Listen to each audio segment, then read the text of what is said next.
I need to talk about the Silent Night Deadly Night reboot right now.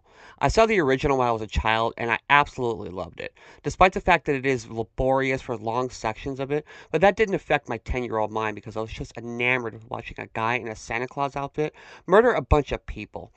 Part 2 is one of the best bad movies ever made and has been covered on this platform for over a decade now, so I don't need to tell you how amazing that film is. Anyone who is watching this video has likely uttered the words garbage day to someone at some point in their daily life. It's just iconic. So this new one isn't as good as part 2 on the level we all love it on, but it is trying to find its own identity while respecting the source material. The story is about Billy, who sees his parents murdered as a young child. Fast forward to him now as an adult and a wanderer who goes from place to place. He murders seemingly random people in basic but fun ways, and keeps a bit of their blood in this weird book-like thingy. He meets a cute girl at a restaurant in a town he stops into, and decides he wants to stay in this place for a while, and even gets a job at the store this girl works at. So far, it sounds very in line with the original, and I thought the same thing for the first 40 or so minutes. It has certain traits to it that it calls its own, but it is staying very safe to the source material. I presume to honor it and not piss off anyone. Is it just me, or does the actor playing Billy look like the son of the actor Tom Berenger? They look so much alike. I couldn't stop thinking that the whole time I was watching this movie. This may be by design because the entire picture is shot with an 80s aesthetic. There was a kind of film grain in my screening, and the cars people drive seemed very nostalgic. The film is just dripping with energy that matches the time frame the original happens. However, the film takes place in present time because people have things like smartphones. It's a strange mishmash that I don't know how to feel about. It feels like the film at times has issues with deciding what kind of time frame it wants to live in.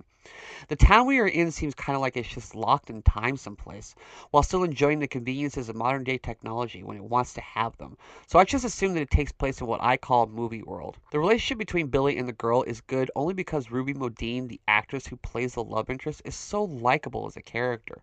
She has an unpredictable streak to her, is obsessed with true crime, and even beats up a couple of kids at a hockey game because they bullied her nephew. I figured out very fast why Billy likes this girl. Hell, I like her too. Unfortunately, Billy is written as a piece of wood with no characterization to him. I know he's a serial killer, so he would likely be unassuming, but they wrote him to be so unassuming at the most bland level that it made me not know why she likes him. It's good chemistry that is oddly held together by only one half of the equation. I don't know how to describe it any better than that. About 45 minutes or so into the film is when it begins to fully develop its own identity that attempts to be as wacky as part 2 got. And even though it doesn't reach that crazy level, I can't help but respect the shit out of the attempt because there's a scene in a barn house at a party that gives the film a left turn so insane and out of the blue that it made me start to like the film much more than I was. I will say that the section in the farmhouse is easily the best part of the film. It is so hilarious just watching what happens in it. The trailer doesn't spoil it, so I'm trying not to say what it is. I'll just say when you get there, you will know immediately what kind of movie this has become. Now, the pacing of this film and the motivations of certain characters on a logistical level are weird, and honestly kind of bad with how it is delivered. So I could sit here and pick apart the plot all day long. But this is a slasher movie. Do we really give a shit about the plot? I always enjoy it when a slasher does have a good plot, such as Night of the Reaper from earlier this year, but I am not starving for one in a film like this. I ultimately only care about the kills, and speaking of those, how are they? They're pretty solid to amazing, honestly. There are tons of kills that cut away right at the moment of the money shot, but like I said in my review of Hell of a Summer earlier this year, this doesn't bother me when the budget is this low. And the budget for Silent Night Deadly Night is even lower than Hell of a Summer's was, and has much better kills, so this picture does a lot with a little, and I have to respect the crap out of that. There is a third player in this story that is around for the whole ride, and they were fun and gave a sadistic sense of humor to a film that is taking itself as seriously as this is. It is a very black and dark comedy that is only for horror sadists like myself, but I thought the dark comedy was fun personally, but I know it won't be for everyone. Now, this film is very flawed. I already mentioned the aesthetic being weird with its time frame clashing with the shooting style. There's also the issue of the ex-boyfriend of our love interest. I believe this character was only put in here to still respect the original source material, because this version of the ex-boyfriend is completely worthless, and honestly an awfully written character.